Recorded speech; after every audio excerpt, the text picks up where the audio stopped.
Hi, I'm Sam Nilberg. Welcome to Create the Ultimate Membership Site, Episode 3, and today we're going to talk about your membership model. You see, there's a lot to think about when it comes to building a membership site, and some of it we briefly discussed in the last videos, but realistically there's 3 areas you need to think about. That's your content, your delivery, and then their access to it. So when it comes to content, this one's fairly straightforward. I just want you to think about the type of content you want to have in your site. Is it video? Is it workbook? Is it live call? Is it all of the above? Is it PDF downloads? Or what do you want?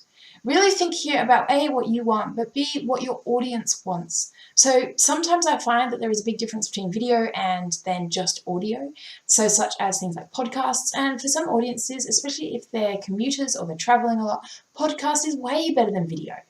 Now, for my audience, I tend to find that they're at their desk a fair amount of the day, probably working from home, and they have access to video, or they have access to decent internet and a computer. So video is not a problem. But for some audiences, especially if you've got an audience who's still working a 9 to 5 full time, or if you've got an audience who spends a lot of time on the move in a car, bus, or train, podcast for you or just audio may be way better than video. So think about your content. Area 2, think about your delivery. So there are kind of 3 things I want you to think about here. First of all, is it going to be instant access? So the moment they sign up, are they going to get instant access to everything that's inside the site? Could be. Is it going to be drip-fed access? So no matter when they sign up, they get access to certain things for month 1 and certain things for month 2, or week 1 and week 2, or day 1 and day 2. You see where I'm going with this. Is it going to be drip-fed? So there are certain things they get in certain orders. Or is it going to be ongoing? So they get access to things that drip in over time, but it doesn't really matter when they sign up. Nothing's limited to them. So all of the content that was there is already there, and then new content comes in over time in an ongoing process. There's not really a right or a wrong when it comes to those things, but you need to make a decision about what's going to suit your type of content and what's going to suit your audience. So the upside of instant is if they've got a problem that's instant, they're going to get in and they've got the content that's instant. The downside to instant access, it's access to just everything straight up, is for some people it can be really overwhelming. So the upside of dripped content, you get access to this bit, then this bit, then this bit, is that it's not as overwhelming. But the downside is if they've got a problem they want a solution to straight away, they can't get it because you're limiting their flow of content. So the model that I run inside the Academy is called ongoing. It's instant and ongoing, really. When you sign up, you get instant access to everything that is there already and everything that has been there for the past several years. And it's ongoing because as the new content comes in, you're just going to get that as it comes through. That's the thing I decided. I decided that people join because they have a problem. I wanted them to have access to just about everything up front. And I decided the ongoing drip-fed model to encourage people to stay if they want to stay. That brings us to the next point, and you need to think about access. So you need to think about how they're going to access this. Really, there's a couple of ways you need to think about this. There's a couple of options you can offer. Pay-as-you-go is an option where people just pay for what they want when they want it. That might be that you allow them just to join up, say, and pay month by month, but there's no fixed contract, there's no fixed term. They just pay for the month and then that's it.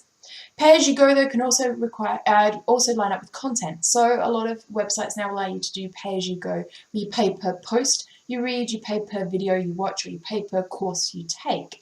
So you just pay for the thing you want to do. Think sites like Udemy, really. You go on there, they have a whole plethora of courses, but you don't pay a membership fee as such, you just pay for the course you want to take. That's probably the best example of that. So pay-as-you-go is one way. It can be recurring, so where they join up and then their subscription comes out every week, every month, every year, however you want your subscription fee to be. And it could be fixed term, so they pay a fee and join for a set period of time. Now again, there isn't a right and a wrong when it comes to this. I want you to think about what you're going to do. So the Academy is fixed term. The reason I decided to do that, because it used to be sort of pay-as-you-go as an ongoing monthly subscription, is I found that people really weren't getting the best value from the site. What they were doing is they're coming in and they're thinking that they could solve all their problems in 1 week and they'd go away, and you can't. Like, let's be honest, people, you just can't. So the reason that I made it fixed term is because I want people to get the best results from the content, and I know they're going to do that by being there for a fixed period of time. Now, it might reduce your sales. And not allowing people just to sign up for 1 month at a time and forcing them to stay for a fixed time is probably going to be a barrier that you're going to have to overcome when it comes to sales. However, for me, it was about providing the best result. If they weren't getting great results from them, it didn't matter how many people signed up, they weren't ever going to refer anyone else. Whereas with a fixed term contract, I know I can get them the best results possible, and I know that they're going to be happy with what they're getting. So that's the reason we decided to go that way. So have a think about that. Think about the content you're going to offer. Think about the delivery method you're going to use, and think about their access. Is it pay-as-you-go? Is it lifetime access? Is it subscription-based access? Is it fixed-term access? Consider the kind of things that you want to do. Now go write some more information about that stuff down below for you, and comment in the box below and let me know what you think.